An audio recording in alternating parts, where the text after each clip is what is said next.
Faut vraiment que je révise. En plus de ça, il faudrait que je fasse le ménage. Parce que c'est vraiment dégueulasse. Et en plus, il faut que je commence les cadeaux de Noël. Je suis là à la bourre. Attends, Ikea.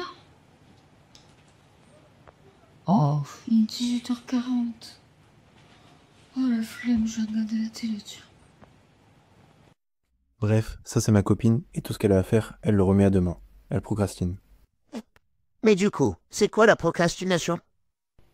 La procrastination, c'est un mot bien compliqué pour dire que on remet à demain ce qu'on peut faire aujourd'hui, ou après-demain, ou bien jamais. C'est ce moment où, bien qu'on sache que ne pas agir, ça va nous mettre dans le pétrin, bah on va quand même repousser ce qu'on doit faire. C'est irrationnel, mais c'est humain. D'ailleurs, c'est quelque chose qu'on retrouve beaucoup chez les étudiants. Entre 80 et 95% d'entre eux sont des procrastinateurs. D'ailleurs, parmi eux, 95% souhaitent réduire la procrastination dans leur quotidien. Donc en gros, même l'idée d'arrêter de procrastiner, on procrastine. Mais procrastiner, c'est pas qu'un truc d'étudiant. Dans la population générale, 20% des adultes procrastinent au quotidien. Quelles conséquences? Des moins bonnes réussites scolaires, des pertes financières, des comportements de santé néfastes et une baisse du bien-être. En gros, procrastiner, c'est pas juste chill.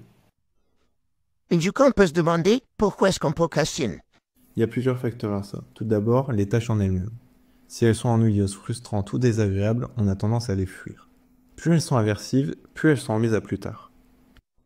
La temporalité des récompenses joue également un rôle important. Les tâches dont les bénéfices ou conséquences sont éloignés dans le temps sont souvent négligées au profit de tâches comprenant des gratifications immédiates.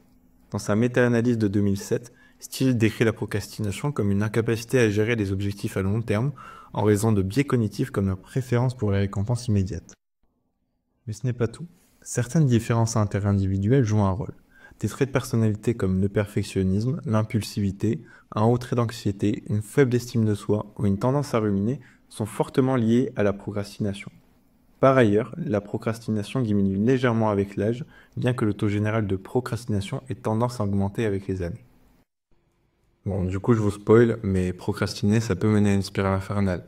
Plus on repousse, plus on stresse, moins on agit, c'est un cercle vicieux. Mais j'ai une bonne nouvelle, c'est qu'on peut faire quelque chose là-dessus.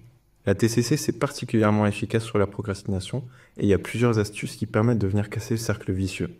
Je vous propose de voir ensemble comment on peut transformer une montagne de choses à faire en une petite colline un peu plus praticable. Pour commencer, on va s'intéresser au fractionnement des tâches. L'idée est simple, découper pour mieux avancer. Et pour ça, on a une méthode qui marche, les critères SMART. D'abord, il faut que la tâche soit spécifique, comme lire le cours sur la restructuration cognitive et pas réviser les cours, car ça c'est trop vague. Il faut également que l'objectif de la tâche inclue un critère permettant de mesurer le progrès, quelque chose de quantitatif. Par exemple, se fixer 10 pages à lire aujourd'hui. L'objectif doit être atteignable compte tenu du temps, des ressources et des capacités. Par exemple, lire 10 pages de mon cours en 30 minutes, c'est ok. Lire tous les cours du semestre en 1 heure, c'est pas ok.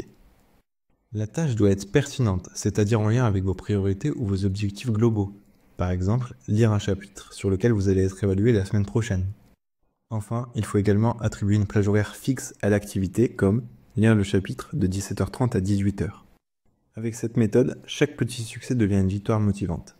Il existe des applications comme Todoist ou Trello qui permettent de faire ça de manière un peu plus fun. Mais du coup, comment on passe à l'action? Steele explique parfois qu'il suffit de se lancer, même si la motivation n'est pas là. Il existe une méthode plus concrète pour appliquer cela, la règle des 2 minutes. Vous vous lancez 2 minutes dans une activité que vous procrastinez, et souvent ça peut commencer à briser la glace, et une fois dedans, on peut continuer à la faire. Le timer Pomodoro divise le travail en tranches digestes de 25 minutes, suivies de 5 minutes de pause. Ça évite de finir comme un zombie après 3 heures de scrolling. Enfin, il est également possible de planifier des contingences pour lutter contre la procrastination. Comme on sait que la procrastination est souvent motivée par des préférences pour les gratifications immédiates, on va essayer de manipuler cet aspect. On peut rendre une récompense conditionnelle à la réalisation d'une tâche ou introduire une conséquence négative en cas d'échec, du style « Si je termine cette section de mon rapport aujourd'hui, je peux regarder un épisode de ma série préférée ce soir » ou bien « Si je ne termine pas cette section de mon rapport aujourd'hui, je dois annuler ma sortie ». Pour mettre en place cette planification des contingences, il faut identifier la tâche à accomplir, associer une récompense ou une punition proportionnelle à l'effort requis, se créer une sorte de contrat d'engagement avec soi-même ou un tiers pour renforcer la responsabilité, puis évaluer et ajuster les récompenses et punitions afin de maintenir la motivation au fil du temps. Pour cela, vous pouvez utiliser Stick, une appli en ligne vous permettant d'appliquer cette technique pour les différentes tâches que vous procrastinez d'habitude. Combattre la procrastination 2.0. Les applications peuvent également vous sauver la mise. L'application Forest permet une gamification de la concentration. L'utilisateur plante un arbre virtuel lorsqu'il commence à travailler, et tant qu'il ne se détourne pas de cette activité, l'arbre continue de pousser. S'il se distrait, l'arbre meurt. Le but de l'application est de construire une forêt virtuelle, c'est-à-dire rester au maximum concentré sur ses tâches.